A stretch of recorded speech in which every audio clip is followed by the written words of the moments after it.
Now, this session we'll discuss about characteristics of DC shunt motor. Characteristics of DC shunt motor. See, characteristics of any machine or any device is drawn based on output behavior. Then a person character, how he can behave based on his output behavior. Similarly, the characteristics of motor. So what is the output power of motor? Mechanical energy. That's why we'll draw output characteristics of motor for mechanical terms like speed, torque, and load. Generally, load we consider with the current.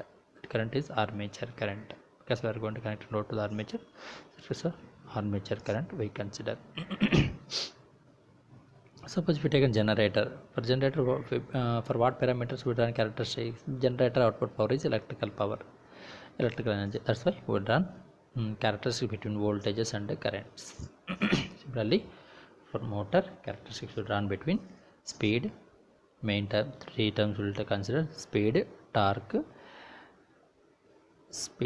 and armature current.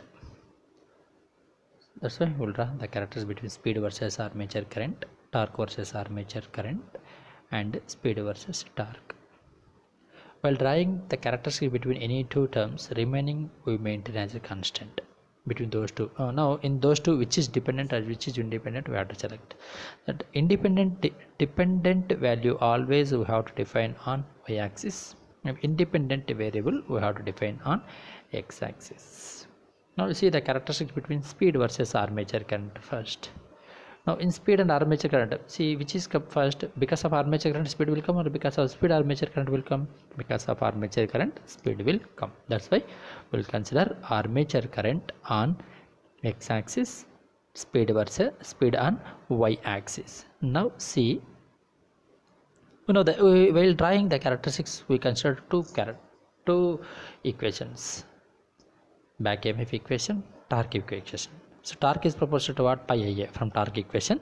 If we ignored constant terms, we can write torque is proportional to flux and armature current. Similarly, individual EMF is proportional to pi into n. Same here also. If we ignored constant terms, from this we can define n is proportional to V minus Ia Ra by pi. V minus Ia Ra by pi. We know that back EMF equation EB is equal to V minus Ia Ra for shunt motor. Now we are drawing between speed versus armature current. Generally, while drawing the characteristics between any two variables, we have to derive one mathematical relation which shows the relation between those two. So for that, I am going to considering here n is proportional to V minus Ia Ra by pi. Shunt motor flux is constant. Supply voltage we maintained constant. Now here, if armature current is 0, then what is n? N is proportional to V minus pi. Means m is some value. That value is what? V by pi. Ia is 0 means IR is 0.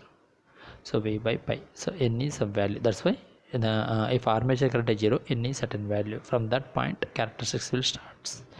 Now if armature current is increasing, what happens? See the equation, n is proportional to V minus IARA. V by pi is constant. So IARA values keep on increases. What happens?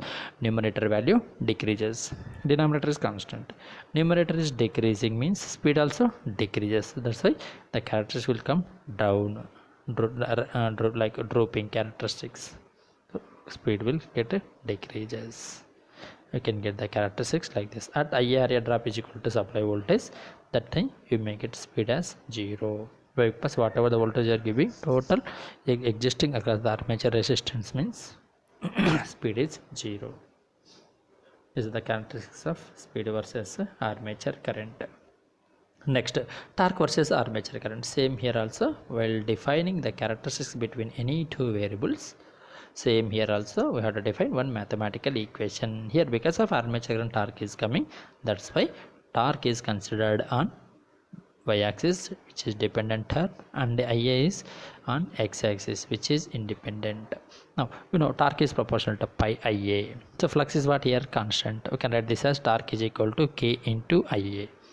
So from this now we got equation. If Ia is equal to 0, torque is also 0. If Ia increases 1 unit means torque also increases. Why? Because both are directly proportional.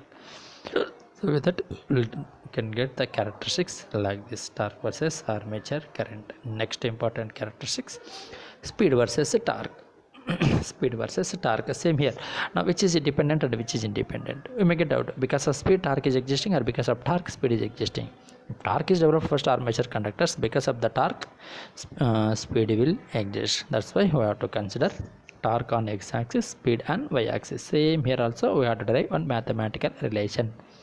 We know torque is proportional to pi Ia. So with that we can write torque is equal to K into Ia. Why? Because shunt motor flux is constant. So from this I can write Ia value as Ia is equal to T by K. T by K. Assume this as equation some 1 or something. Next you take one more equation, EB proportional to pi into N. From that we can write N is proportional to V minus Ia Ra by pi. Here I have to show the relation between torque versus speed. That's why that Ia value I am going to Ia is equal to what? T by K. That value I am going to substituting in N is proportional to V minus Ia Ra by pi equation. So in place of Ia, if I substituted, I can get as N is proportional to V minus T by K into Ra by pi. T by K into Ra by pi. See here, if torque is equal to 0, what is speed? Speed is equal to V by pi. Next, if torque is keep on increases, what is speed? Decreases. See, these characteristics are same like speed versus armature current. These are the characteristics of DC shunt motor. These are the characteristics of DC shunt motor. Thank you for listening patiently. Thank you very much.